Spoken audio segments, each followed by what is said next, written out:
Hey, what's up? Welcome back din sa ating Child It's Involves TV. Alright, so tayo nagbabalik muli mga babayan at ngayon meron tayong pag-uusapan mga babayan na kung saan sinasabi nga ng isang senador na parang meron daw pong mas malalim na motibo bakit daw po pilit na pinapatigil itong impeachment ni VP Sara Duterte. Kaya daw po merong umiikot na mga draft resolution mga babayan. Kayo po ba ay sang-ayon na patigilin na itong impeachment na to kahit hindi pa po dinidinig diyan sa Senado? Dahil sabi nga hindi po pwede yan na i-dismiss na kaagad yung impeachment na yan habang hindi pa yan nadidinig o habang hindi pa nadidinig sa Senado. Parang ganun yung sinasabi. Hindi siya pwedeng ma-dismiss hanggat hindi yan napoproceed sa Senado. Kailangan madinig muna yan. Kailangan maumpisahan muna yan. Diba? At may mga nagsasabi nga sa ating mga babayan na tila baga meron pinagtatakpan. Bakit nga gusto nilang i-dismiss na kaagad itong draft resolution na to. Diba? Yan ang ating alamin ngayon at pag-uusapan. Pero syempre bago ang lahat, please don't forget to subscribe at pakilike naman po ang ating video. Maraming salamat na po sa inyo. Shoutout sila sa mga bago natin subscribers dyan at sa mga palaging nandiyan dyan. Maraming salamat. Shoutouts po. Shoutouts. Maraming salamat sa inyong suporta. Sa mga hindi pa po nakasubscribe, please click subscribe button, notification bell at pakilike po ang ating video. Okay, so wag na natin itong patagalin mga babayan at ating umpisahan at alamin itong ang balita na to. At para mapag-usapan din natin, i-komento ninyo ang inyong mga opinion dyan sa baba. Alright? Let's go. Senator Aquilino Coco Pimentel III, ang Senate Minority Floor Leader. Good morning po, Senator. Welcome back po. Welcome back, sir. Magandang umaga po sa lahat. Maayong buntag na imbag na bigat. Christian, Victoria, sa lahat po ng nakikinig po sa atin. Salamat, sir. Good morning, sir. Sir, last session week na po, next week, pakibigyan nyo nga lang po kami ng ano ba ang ina-expect nyo sa impeachment, considering, sir, na mayroon pong, pinapaikot na resolution dismissing the case without trial at not one, pero parang tatlo daw po yung nakita ng ibang senador. Nako. Yun na nga, kaya tayo medyo bigla tayong nangamba na may plano ba ang iba nating mga kasama na hindi na manggulat, di ba? Kasi dapat ito wala nang gulatan dapat nga June 2 binasa na yung articles, June 3 nag-convene na yung court. Tapos linipat June 11, tapos wala namang sinabi. Ang linipat dun yung pagbabasa ng article pero walang mention sa convening of the court. Diba? Bigla na lang nilipat mga babayan. Sinasabi nga ng mga babayan natin, parang nagkakaroon ng delaying tactics. Anong iniintay? Anong meron? Bakit merong delaying tactics? Bakit may ganun? Diba? So, number one, nakakagulat na yun. Bakit gano'n? Nalimutan lang ba yung convening of the court? Or alam mo na hindi talaga na isulat kasi baka walang plano. Ngayon, nasundan ngayon itong umiikot na ano ba yun? De facto dismissal. Gusto. Impacto dismissal mga babae. ng impeachment, Impacto dismissal ng impeachment ni VP Sara Duterte. Diyos me. Kahit wala pang pirma, pero may umikot at meron yatang nagsabi na galing sa opisina niya yung draft na yan. So, yun na dapat tayo yung mga mana na meron palang plano. Kasi dati, siyempre dati, ang assumption natin good faith lahat. Pag sinabi mong babasahin ng articles ng isa certain date, i-convene ang court sa certain date, wala ka namang karapatan i-assume na binobola ka, di ba? So dapat ang isipin mo, totoo itong mga kausap po, tuloy-tuloy yan. Oo, magiging tunay yan. Ngayon tuloy, nangangamba tuloy ako at siguro ito mga tao, medyo nangangamba tayo. Ano ba, may laro ba to? Yun yung tanong natin. Ako mismo tanong ko sa... yan ang tanong ko ngayon eh. Opo. Actually, hindi lang siya, no? Marami, no? Mga senador ang nagsasabi. No, anong meron? Bakit kailangang i-delay? Bakit hindi nyo pa i-convene? No, yung impeachment na yan. Kaya mapapaisip talaga itong mga senador na to. No? Nilalaro ba? Meron bang something? 'Di ba? O may inaantay ba? Parang gano'n. Anong meron? Bakit hindi pa i-convene? No, yung impeachment na yan. Yun yung tanong nila eh. So, pero malaki ang posibilidad, sir, na ihain at pagbotohan yung dismissal, yung resolution? Dapat hindi. Dapat hindi kasi nga ang natural na takbo ng aming proceedings kasi natanggap na yung articles of impeachment noong February 5 pa eh. Opo. So ang natural na takbo dapat binabasa na nga yan. At actually pwede na hindi basahin yan eh. Pwede na i-convene na kaagad ang impeachment court. Manumpa na ang Senate President. Tapos manumpa na kami, mga senator judges, sa kanya as our presiding officer. Tapos call the case na. Sabihin na ng Senate President, the Senate sitting as an impeachment court is hereby called to order. Call the cases. Call the ganun. Parang korte, lahat ng mga naka-attend na ng RTC na korte, Regional Trial Court or Municipal Trial Court. Ganun ang gagawin. Call the cases. Sasagot ngayon yung clerk of court namin, yung Senate Secretary. We have one case, docket number, ganun. Kung banggitin niya. The impeachment case against Vice President Sara Duterte. Yes, sir. Dinuutusan na siya ng Senate President to send a summons para bigyan na ng 10 days ang impeached official to answer. So, anong gagawin nyo, Sen, kung biglang pag-usapan na, biglang pagbotohan yung resolution? Siyempre, you're going to opposite, tama po ba? Oo, kasi in the first, number one, yung pag-bring up sa kanya, mali, out of order. Bakit po? The motion or the topic is out of order because ang assumption ko niyan, i-file nila yan or i-erase yan kung sakali man ay before the Senate as a legislative body. Ang kino-consider namin mga bills and resolutions, ito iba to, ito gusto mong i-dismiss summarily ang isang kaso na pending sa parehong mga tao pero pending sa aming kakayahan or responsibility bilang senator judges, hindi bilang mambabatas. Nasa mambabatas mode pa kami. Hindi mo pwedeng ipa-dismiss yung kaso na kami rin ang mag-handle pero sa ibang kapasidad. So, out of order po yun.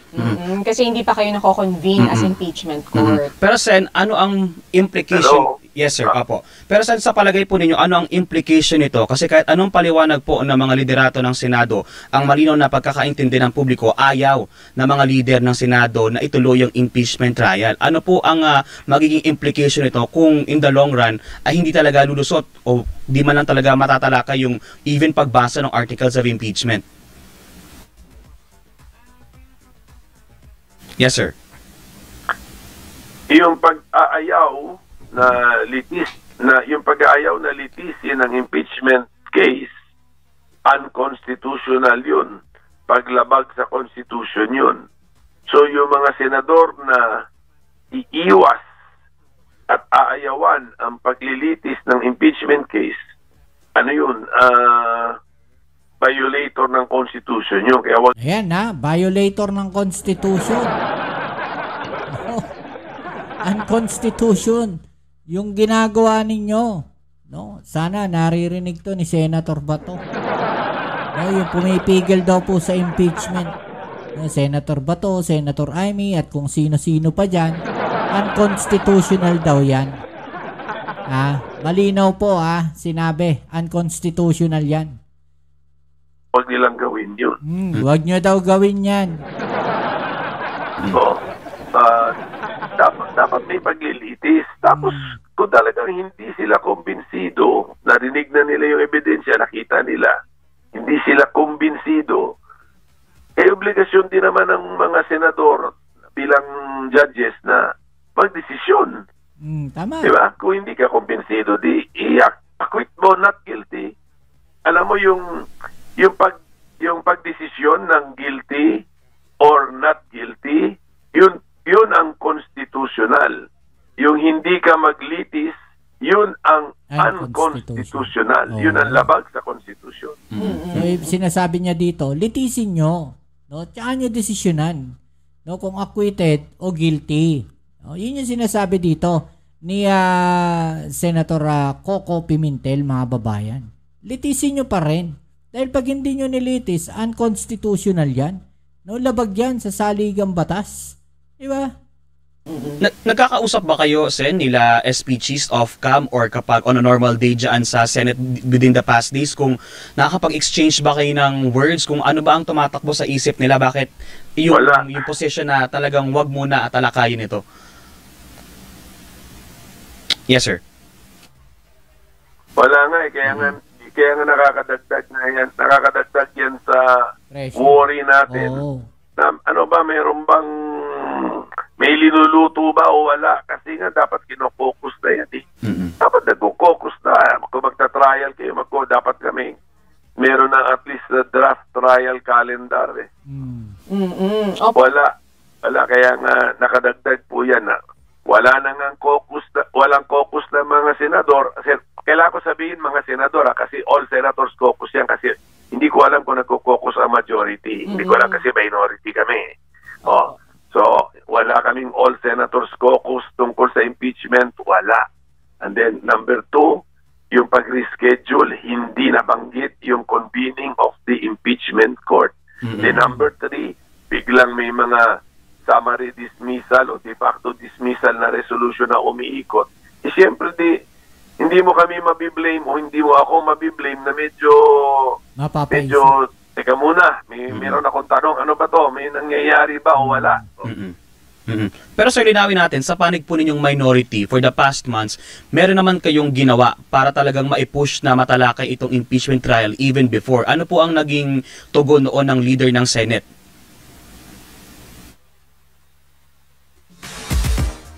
Yes, sir. Di ba sinabi ko noon, Pebrero pa lang na pwede kaming sinulatan ko si Senate President Kiste na kinote ko yung laman ng Constitution eh.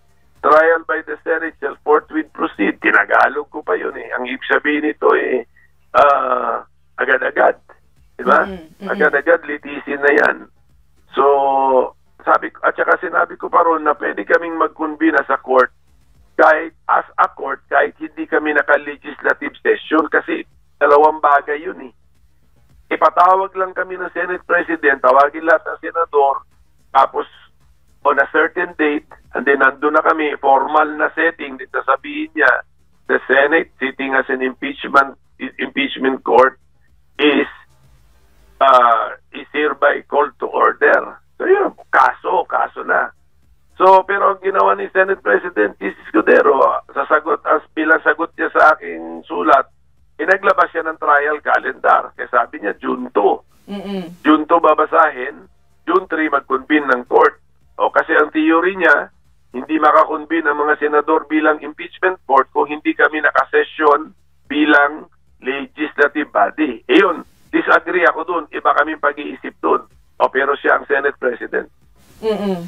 Sir, anong theory nyo? Bakit ganun yung stand ni SP Cheese? Ang sinasabi niya, para makapag-prioritize kayo ng bills, ng mga mahalagang measures. Pero ano sa tingin nyo? May mga nagsasabi rin kasi para for self-preservation, di umano, para magstay siya as SP, maligawan niyo yung ibang Duterte block, etc. Anong tansya nyo, sir?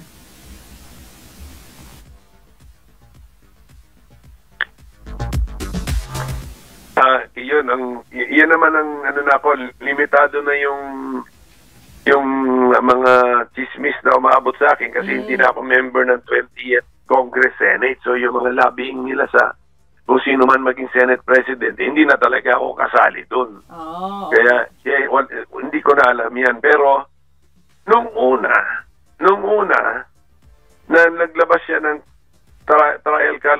June 2 babasahin ang articles at then June 3 iko-convene ang court.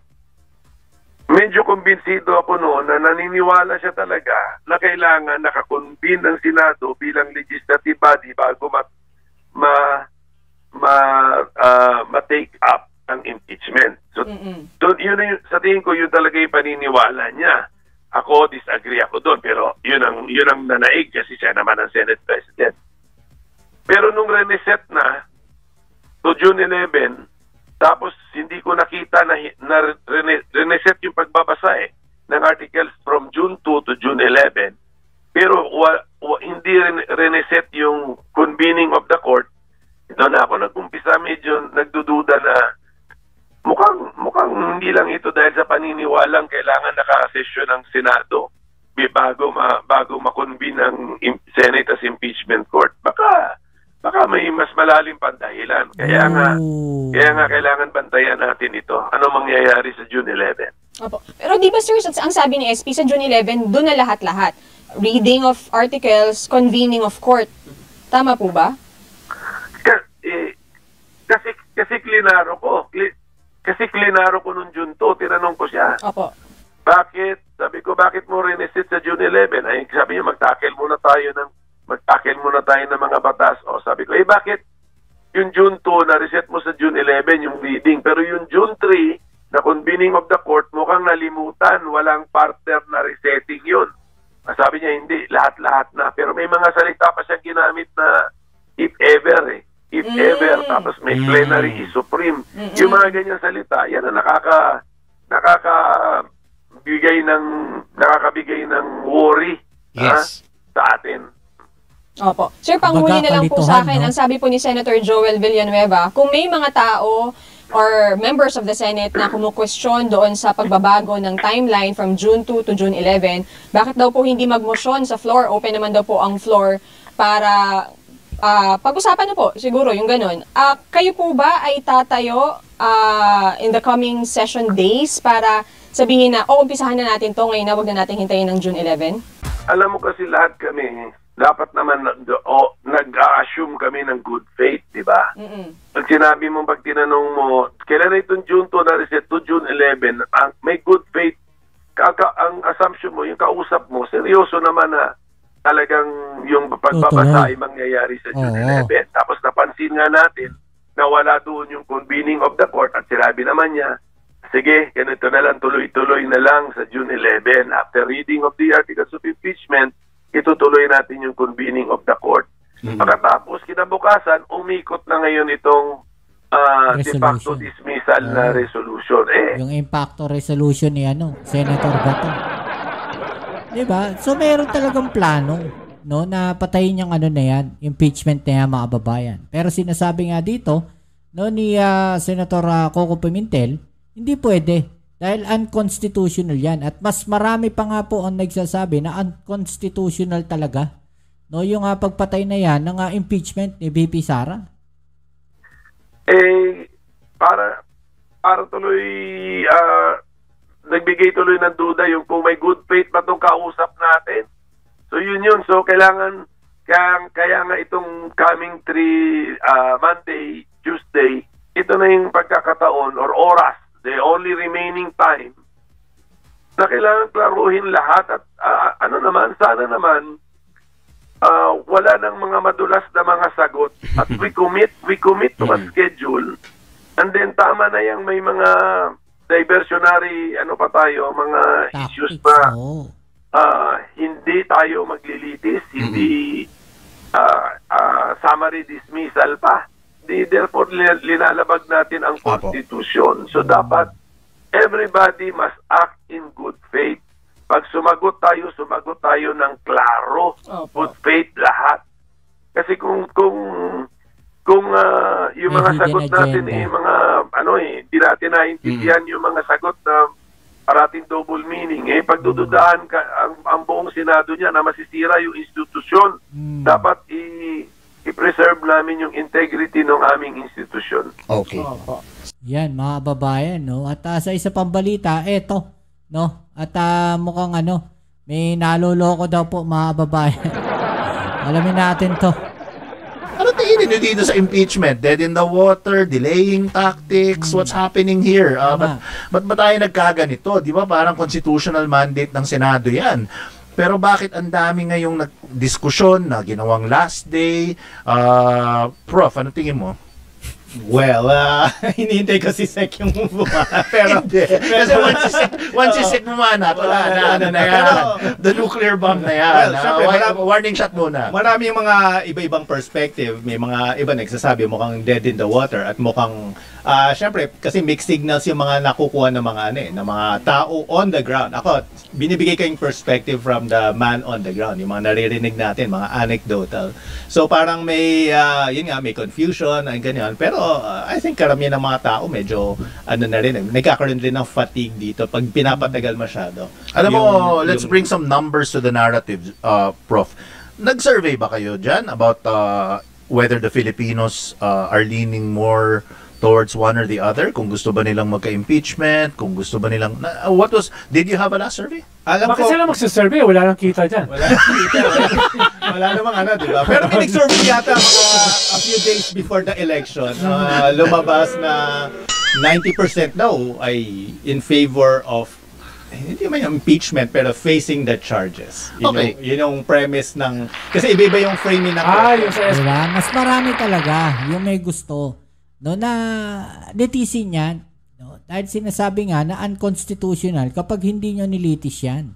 SWS. Sa SWS na ano yung Okta? Walang survey dyan. 3 days before daw. Baka magkaroon ng survey 3 days before. So if this is the writing on the wall, Alex, tingin mo magkakaroon ng public, if it's true that 90% gustong malaman ang accountabilities ng ating Vice Presidente, sa tingin mo magkakaroon ng backlash if hindi matuloy ito? Ay, naku, ngayon pa nga lang, nababalitaan natin, ang dami ng mga pagkikilos na gagawin on and before June 11, kung saan nakatakda nga itong magiging presentation ng articles of impeachment. Pero nakakapagtaka lang at medyo ironic, hindi pa man ito nagsisimula, may mga lumalabas na raw na draft, di ba? Yes. Ng isang Senate resolution that's aimed to dismiss itong impeachment case na ito. Yan na nga mga kababayan, no? Gusto talaga nilang i-dismiss no? Pero syempre, parang, di ba parang medyo ironic yun na ikaw, isang senador, uupo ka as one of the senator judges, tapos gusto mo ma-dissolve na ito kaagad. Hindi ba dapat parang fair lang muna na magkaroon muna ng pagdinig, magkaroon muna ng trial, and then you make a decision whether or not ito i-dissolve na. You are indeed preempting it if that's the case, di ba? If you made a resolution like that, dahil tatayo kang judge paano ka magiging impartial? Pero sure ako sa isang bagay, yung ating 1,420 live viewers sa YouTube, excited marinig ang preamble ni Secretary Ronald Llamas. Bardagulan na ba ito? Ace of Spades. Tingin mo dito, Sec. Parang wala na ako sasabihin Nasabi na lahat. Nasabi na lahat. Yun yung problema kasi rito. Hindi naman tayo ganun katalinuhan, pero binobobo pa rin tayo nitong mga senador neto no? Yun yung nakakainis dito, di ba? Tama. Dahil tama naman, may binobobo. May senator na ng bobobo ng sambayan ng Pilipino, no? Ginagawang anga-anga. Tagal nila ng 4 na buwan. 4 na buwan. Tapos sasabihin nila, Pebrero pa na-submit yung impeachment. Tapos sasabihin nila ngayon, kulang sa oras. Kaya gawa na lang tayo ng de facto dismissal resolution. Diba? Ano pa naman yun? Dinelay mo, tapos ngayon sasabihin mo kulang sa oras. Diba? Correct. Kailangan mo maki-shampoo yan. Diba? Kailangan ba bang i-shampoo yan? May shampooin ba siya? Tapos yung mga nagsasabi pa niyan, yung mga feeling legal luminaries, di ba? Di ba ba? Senate President. Nagkwan daw yan Top-notcher naman. Sorry. Excuse me. Senate President. Senate President. Nag-UP Law School. Na nagturo daw, etc. Tapos ngayon, delayed na nga ng June 2, ginawa pang June 11. June 12, holiday. June 13, tapos na yung session. Ano ba yan, di ba? Ano ba yan? Sobrang nakuha naman yan, di ba? kung manluloko naman kayo, medyo yung kasanayan namin na panluloko. Pero yung ganyang klaseng panluloko na nasa bingit, no? Medyo ko na yan. Sorry, ayoko magmura eh. No? Easy. Mo na lang, Easy dot. Daming dots nun. Pero kang majority floor leader. Buti na lang, natalo. Last election, no? Sino ba to? Nakatatlong kwan daw yan. Masteral of Laws sa tatlong mga foreign university. Tindino. No? Si Senator Francis Tolentino, di ba? Tapos ngayon, ay hindi na daw pwedeng matuloy. Dahil hindi na daw pwede ang continuity. Hindi daw continuing body. Tapos, nag-i-invoke pa siya ng mga Jeffersonian eklabu. Diba? No? Jeffersonian eklabu. Ay, hindi niya alam. No? Na inuman ng lolo ko si Jefferson. No? Sabi ni Jefferson, iba naman yung Senate bilang legislative body. Iba yung Senate as a trial court. Sui generis. Sabi ni Jefferson. Kaya, as a trial court, pwede mag-continue. Hindi mo kailangan ng mga tatlong Masteral of Laws para malaman yan. Tumambay ka lang sa inuban eh. No? Kumain ka ng fishball. Habang kumakain ka ng fishball, tinatanong mo yung mga kanto boys doon, no? Katulad ng 4 alas. Yan. Yung pagtingin nila rito, okay na. No? Kaya, yan yung problema sa masyado maraming titulo eh, no? Buti na lang kami mga Non-academician. no? Non-academician. Walang degree para maging social worker, no? Pwede ba magka-degree kung nasa imbornal ka, di ba? Ay, sorry, hindi pa pala partikular. Alright, saya mga babayan. No? Totoo naman. Diba? Bakit parang laging pinipigilan itong impeachment na to? Kaya nakakapagtaka di ba? Maraming mga babayan natin na nagtataka. Nagtatanong, bakit na-delay? Dinilay nyo na nga ng ilang buwan, tapos ngayon sasabihin nyo wala kayong oras? Kapusta sa oras? Kapusta sa oras tapos idadahilan ninyo hindi pwedeng itawid sa 20th Congress? Sabi nga dito, di ba? Anong ginagawa raw sa mga Pilipino ng mga senador? Ginagawa daw bobo, mga kababayan. Di ba? Sa dami-dami ng mga senador na nag-explain. Sa dami ng mga senador na nagsabi, mga abogado na papanood natin, nagsasalita, nag-explain. Ano sabi nila? Pwedeng ituloy yan. Diba? Hindi po pwedeng hindi matuloy ang impeachment na yan. Dahil unconstitutional yan. Hindi po pwedeng pigilan yung impeachment na yan. Dapat matuloy yan. Diba? Litisin ninyo. Sabi nga ng isang senador, litisin ninyo. Tsaan ninyo desisyonan kung guilty or not guilty. Diba? Pero hindi po pwedeng umpisa pa lang, wala pang aksyon na ginagawa, i-dismiss na ninyo. Diba? Kalokohan yun. Diba? Parang sinasabi nga na walang alam yung senador na yun. Na nagpapadismiss. Diba mga babayan, karapatan ng sambayan ng Pilipino na malaman kung ano yung katotohanan. Ano yung nilalaman ng articles of impeachment na yan? Kung nandiyan man mga babayan, yung usapin ng confidential funds, dapat yan ay masagot. Diba? Ni BP Sara, siya na nga mismo nagsabi. Diba? Gusto niyang matuloy yung impeachment. Pero contrary doon sa ginagawa ng mga kasamahan niya o mga Duterte block na yan, kabaligtaran. Kung ang sinasabi ni BP Sara is ituloy yan, ang sinasabi naman ng Duterte block ay pigilan yan, di ba? Malilito ang mga sambayan ng Pilipino. Kung makikita natin, ganyan talaga ang taktika nila. Di ba? Lituhin ang sambayan ng Pilipino para magmukhang bobo.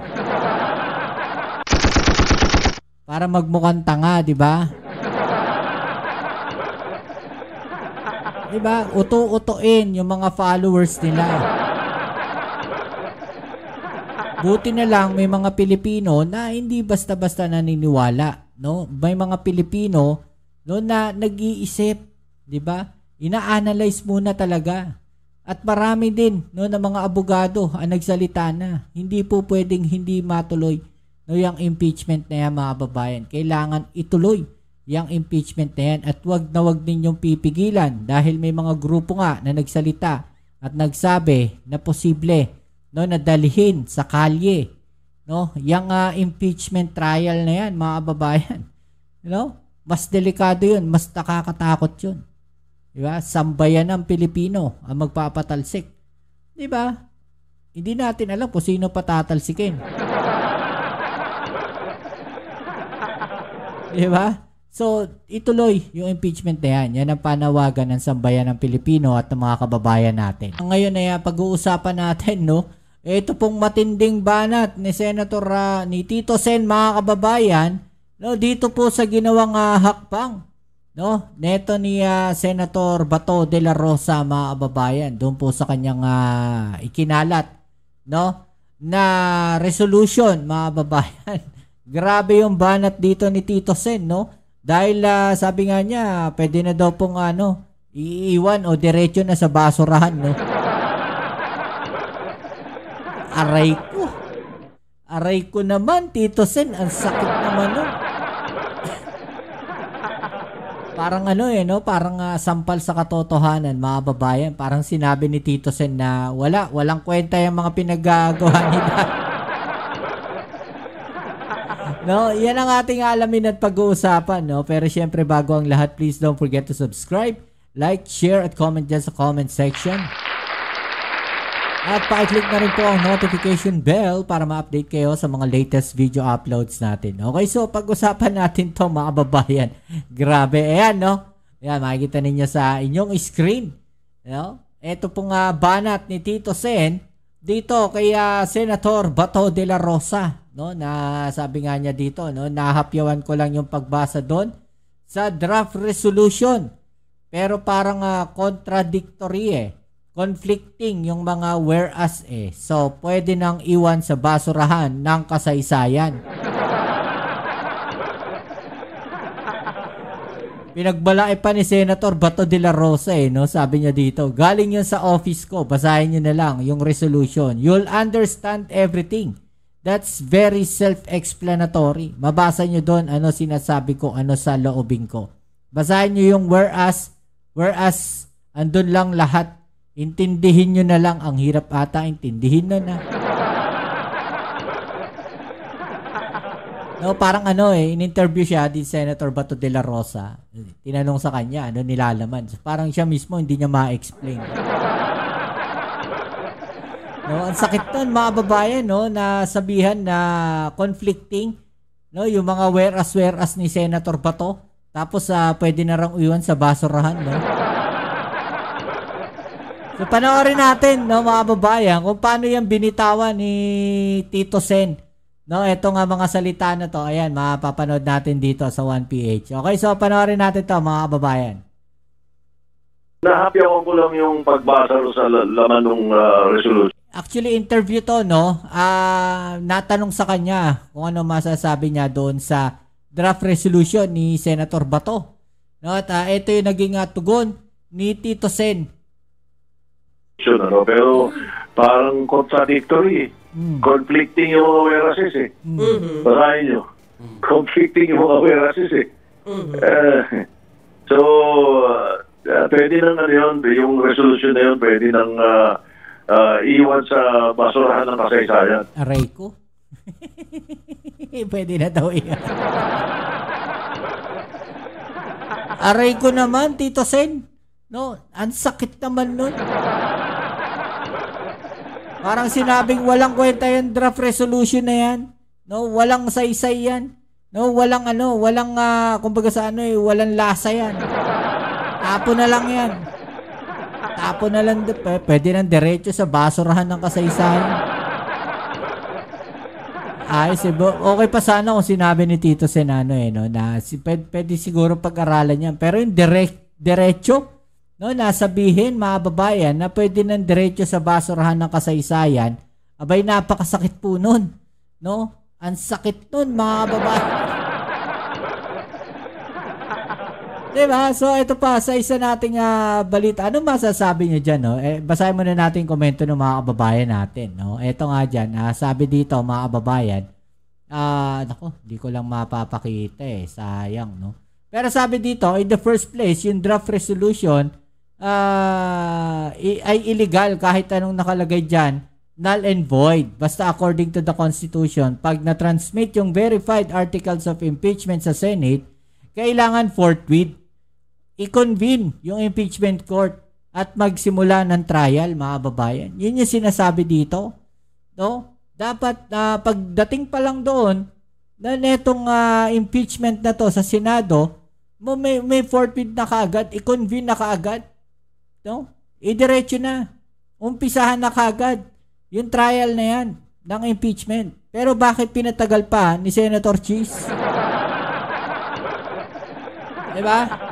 At ito nga, sa isa pang balita, mga babayan, meron din tayong dito na merong senadora, no, na kung saan, no, sinasabi nga niya dito, no, na tinawag po ng isang senador na wholesale betrayal kung sakaling hindi ituloy at ibasura ang impeachment ni VP Sara Duterte.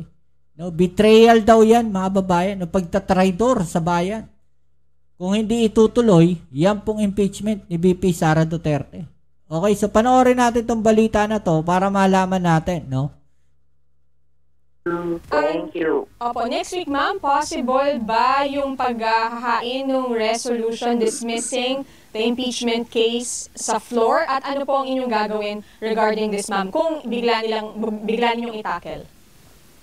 Nako, Miss Victoria, kung biglang yan ang itakol sa halip na yung mismong pagsimula ng impeachment trial ni VP Duterte. Okay, so ito si Senator Risa Hontiveros po, yung nagsasalita dito, mga babayan. Ha? Well, kabaliktaran yan ang nakalagay sa Constitution na nagbigay sa Senado ng kapangyarihan na katulian ang mga kaso ng impeachment, convict man yan o acquit. Walang diskresyon ng Senado na takbuhan yung obligasyon ito na litisin yung isang opisyal na nahaharap sa impeachment. Kung pilitin nila na pagbotohan namin na i-abort yung impeachment trial, nako, parang magiging grotesque na subversion yan ng kapangyarihan namin kaugnay ng impeachment. Magiging wholesale betrayal na yan. Hindi lang sa aming constitutional mandate, ha, pero yung mismong tiwalang ibinigay sa amin ng tao. Inilagay sa Senado yung tungkulin na magsilbing bilang impeachment court dahil ang Senado ang dapat kampiyon ng taong bayan na sila ang tunay na may kapangyarihan. So ulit, kung tatalikuran namin yung tungkulin yan, para na rin tinalikuran namin ang taong bayan. Tama. Kapag sinubukan nilang gawin yan, Ms. Victoria, gagawin namin ni Senate Minority Leader Coco Pimentel ang lahat para kailangan pa bang pilitin namin ang sarili namin na gawin na simulan na yung impeachment trial ni VP Duterte. Nako, eto mga babayan, malaking gulo to, no? Talagang magkakagulo ang Senado, no? Pagka hindi po natuloy yung impeachment na yan, mga babayan. Dahil man sambayan ng Pilipino mismo ay nag-aantay, no? Nag-aantay kung kailan matutuloy yung impeachment na yan dahil patuloy nga po nilang dinidelay. No? Neto ni Senator Cheese Escudero. Senator Cheese, ano na? No? Ano na, Senator Cheese? Antay mo pa bang magalit ang taong bayan sa'yo? Ngayon pa lang, galit na galit na ang taong bayan sa'yo, Senator Cheese. Di ba? Sabihin ko na rin, kaisa naman ako ng mga kapo-senador ko mula pareho sa Senate Majority at syempre Minority. Sa paninindigan na obligado ang Senado na mag-convene bilang impeachment court at simula na nga yung proseso ng impeachment trial. Ang hindi ko maintindihan, bukod dyan sa posibilidad nga ng magpapaboto na wag nang ituloy, opening pa lang ng trial, di ba? Itong nag-uusapan natin, di ba? Parang hirap na hirap nang gawin. Hindi pa naman ito yung mismong paglilitis. Sa totoo lang po ito, napakabilis lang ng mismong opening rights ng impeachment trial. Ayan, ito, importante to, maintindihan nyo at malaman nyo mga kababayan, no? Importante to. Kung gaano lang ba dapat, no, kabilis no, na parang bakit pinatagal pa nila. No, ito yung yung proseso, no, na pwede naman palang ganito yung mangyari after may transmit yung impeachment complaint sa Senado mula po sa Kongreso. Dahil ito naman pala yung proseso, mga babayan. Panoorin ninyo magtataka kayo, bakit nga ba ginawa yan ni Senator Cheese? Bakit nagtagal ng ganun? Pwede naman palang, ito naman pala, no, yung proseso na pwedeng gawin. Ganito lang pala kabilis.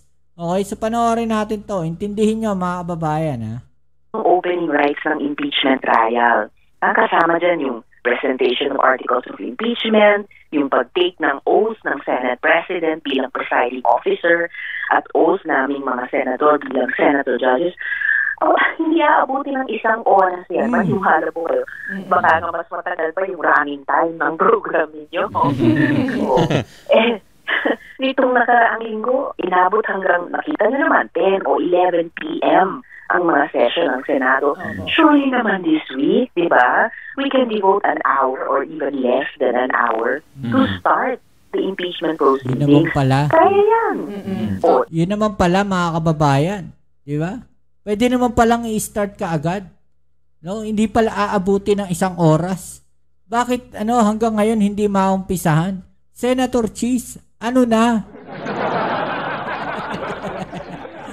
May bago tayong ngayon. Senator Cheese, na?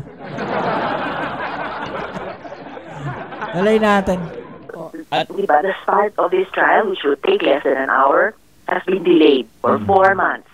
Ngayon, sinasabi nilang less than an hour lang pala, tapos i-delay ng 4 months, mga kababayan. Grabe, Sobrang na yan, Sobrang delaying tactics na yan, sabi nga ng mga kababayan natin, Diba, the start of this trial, which would take less than an hour, has been delayed for 4 months. Ngayon, sinasabi nilang minamadali at atat daw. Late na nga 4 months late. Anong message ito, Senator, doon nga kasi binabagit ninyo, kumbaga itong pinag-uusapan pa lamang natin, preliminary part pa lamang to ng impeachment trial, hindi pa to yung mismong paglilitis, pero ang leader ng Senate parang talagang resistant doon sa pagsisimula lamang ng initial process na yan. Anong message na nire-represent noon, Senator? Well, kung anumang message ang gustong ibigay o ang nire-represent at ang dating ng tao ay talagang hindi po maganda, hindi po naaayon sa dapat. Ang linaw-linaw nga ng 1987 Constitution na niratify ng majority ng ating mga mamamayan. Sabi doon, the Senate shall forthwith proceed with an impeachment trial. Kaya talagang tututukan namin ni Sen Coco at gagawin namin ang lahat para mastimulan na ang impeachment trial. Itong nalalapit na huling 3 araw ng session. At nakikita po natin na siguro ito sukat na rin ang anong dating ng ganyang pagdidelay. Ang anong dating sa ating lipunan, yan ang panawagan ng mismong constitutional framers. Yung shall forthwith proceed. Yan ang panawagan ng UP College of Law, ng San Beda University Graduate School of Law, ng Danasa University, ng Ateneo Human Rights Center, iba't iba pang grupo. Nandiyan din yung SEA, yung Catholic Educational Association of the Philippines. Sunod na po natin ang konstitusyon, simula na ang impeachment trial. So ma'am, sa Monday ba, mag-motion na po kayo to start the trial? Naku, kailangan pang mag-motion ba? Diba dapat nung February 5, nung tinransmit ng House yung articles of impeachment, dapat tinuloy na namin. O sige, umabot na tayo ngayong June. Originally, dapat June 2. Sabi, babasahin na yung articles of impeachment. Inilipat pa, pinospone pa sa June 11, Miyerkules. So, basta sisiguruhin namin na magsisimula yung impeachment trial kahit pa sa Miyerkules, June 11, at kung may iba pang gawin para pigilin yan, ay gagawin namin ang lahat ng kaya namin gawin sa floor para mapigilan ang anumang ibang gawain na kontra sa inuutos ng konstitusyon. Gagawin namin ang lahat para masimulan na yung impeachment trial kahit pa sa araw ng Miyerkules. Opo. Ma'am, your reaction lang po, sabi po ni Senator Amy Marcos last week, hindi lang po yung mga kakampi ni Vice President ang tutol sa impeachment. Sabi po niya, and I quote, mismong administration ay may mga grupo na nagsasabi na huwag nang ituloy at baka mapahiya lang sa numero. Baka raw po kasi walang numbers kaya natatakot na ma-embarrass, mapahiya kapag natalo. Your reaction lang po doon, ma'am? Naku, hindi pa nga natin pinag-uusapan, Ms. Victoria, yung bilang na kailangan whether to convict or acquit. Wala pa nga tayo doon eh. Dito pa lang tayo sa step 1. Mas nakakahiya at nakakahiya na ngayon na bakit na-delay ng 4 na buwan na. Samantalang, hindi lang nga ng utos ng konstitusyon na forthwith proceed. Ilang mga nakaraang Senado na, di ba, ang nakapagpatuloy ng mga impeachment processes noong panahon nila na walang ganitong klaseng delay. Hindi ako magsasalita para sa administrasyon kasi ngayon, ang bola ay nasa korte namin, sa korte ng Senado at para nga mag-constitute bilang impeachment court at para sabihin na hindi lang daw yung pabor hindi lang daw yung pabor kay VP Sara ang ayaw nang ituloy yung impeachment. Well, gaya ng nakwento ko kanina, dumadami yung mga kasama ko, hindi lang mula sa minority, mula sa majority, na nagsasabi na anuman ang kanilang posisyon tungkol sa impeachment, basta naniniwala din sila na kailangan namin sundin ang utos ng konstitusyon. So, dumadami kaming naniniwala na dapat din namin ang aming tungkulin sa mamamayan. Okay, so yan mga babayan, no? Ano masasabi niyo dyan, no? Sabi nga ni Senator Hontiveros, di ba? Dapat ituloy talaga yan at mas dumadami pa, no? Yung pro-impeachment dito kay VP Sara. Diba? Kaya lang gusto kong balikan tong yung kay Tito Sen, mga babayan, no? Dahil talaga namang nakakahiya po, mga babayan, etong yung ginawa ni Tito Sen. Na ako maka-move on dito. Pwede nang iwan sa basurahan ng kasaysayan no? Yung weras-weras daw ni Senator Bato de la Rosa. Okay, so ano masasabi niyo dyan mga babayan? No? I-comment nyo lang po sa ibaba yung mga opinion na natin yung pag-usapan. Alright? So yan muli, kita-kits tayo sa ating next video upload. Ito ang inyong Kuya Mobs dito sa Mobs TV. Maraming salamat sa lahat ng mga patuloy na kasuporta. Shoutouts po sa inyo. Peace. I'm out.